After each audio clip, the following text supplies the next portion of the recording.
In every myth of power there is a forge, and in every forge a fire that never dies. Deep beneath Olympus, in caverns lit by molten light, worked Hephaestus, the lame god of fire, metal, and craft. To the Greeks he was proof that strength is born not from perfection but from persistence. His story began with rejection. Hera, queen of the gods, looked upon her newborn son and saw imperfection. Some said his leg was twisted. Others, that his form offended divine beauty. In shame or anger, she cast him from the heavens. He fell for a day and a night before striking the sea, where the nymphs Thetis and Eurynome rescued him. Hidden from Olympus, the child grew among waves and flame. There, alone, he discovered creation. With coral for anvils and volcanic rock for metal, he built his first workshop beneath the sea. Years later, vengeance and talent brought him back. To punish the mother who cast him away, Hephaestus forged a golden throne of breathtaking beauty and sent it to Hera as a gift. When she sat upon it, invisible chains bound her tight. The gods begged him to release her, but the smith refused until Dionysus, the god of wine, found him drunk and laughing in his workshop. Dionysus carried him to Olympus on the back of a mule, where laughter softened anger. Hephaestus freed Hera, and in return was granted his place among the immortals. From that day fire became his kingdom. His forge burned beneath volcanoes. His hammer rang like thunder through the earth. He created the armor of Achilles, the scepter of Zeus, and the girdle of Aphrodite. Every spark that flew from his anvil was a fragment of divine art. The Cyclopes labored as his apprentices, shaping lightning bolts and shields under his command. Though his body was imperfect, his mind was precise. He built automatons, golden servants that moved on their own, crafted from metal yet alive with spirit. He built mechanical dogs to guard his forge and golden tripods that walked by themselves into the halls of the gods. In his art, Hephaestus blurred the line between creation and life itself. His marriage to Aphrodite was both triumph and tragedy. Zeus gave her to him as wife, perhaps as reward, perhaps as mockery. The goddess of beauty and the god of fire seemed opposites, one radiant, the other scarred. Yet for a time their union symbolized the joining of art and passion. When she betrayed him with Ares, Hephaestus's response was not rage but craft. He forged an unbreakable net of gold so fine it was invisible. When the lovers met, the net fell upon them, binding them in humiliation before all of Olympus.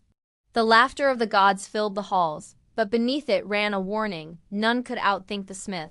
Hephaestus also built wonders for heroes. For Achilles he made armor that gleamed like the sun, a shield engraved with the cosmos, cities, and seas, a map of existence itself. For Heracles he forged the lion-headed breastplate. For Perseus he fashioned the sword that cut through air as if through water. In every story where a mortal wielded divine craftsmanship, Hephaestus's hand was there. Unlike Ares or Zeus, he took no joy in war. His forge served creation, not destruction. When volcanoes erupted, the Greeks said Hephaestus was at work, hammering new weapons for the gods. The heat that could burn also tempered steel.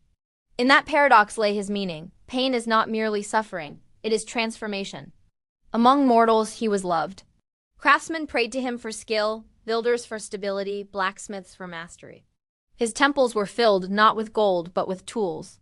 The most famous stood in Athens, the Hephaestion, overlooking the Agora, its columns echoing the rhythm of a hammer on bronze.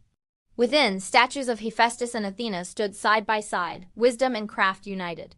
Despite his roughness, Hephaestus's heart was gentle. He aided Prometheus, the titan who stole fire for mankind, understanding that invention and defiance often walk together. He built chains for Prometheus under Zeus's order, but the sound of his hammer struck with sorrow. Fire, he knew, belonged to all creators, divine or mortal. Philosophers later called him the god of technon, the art that shapes raw matter into meaning.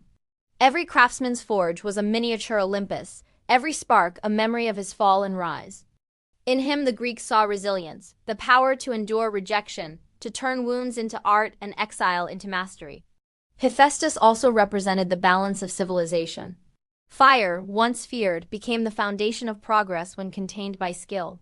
Without the smith's discipline, flames consume. With it, they build. He embodied that discipline, focus, patience, precision, the virtues of every builder and thinker. In art he appears bearded, muscular, leaning on his hammer, sometimes limping yet steady. His forge burns behind him, sparks dance like stars.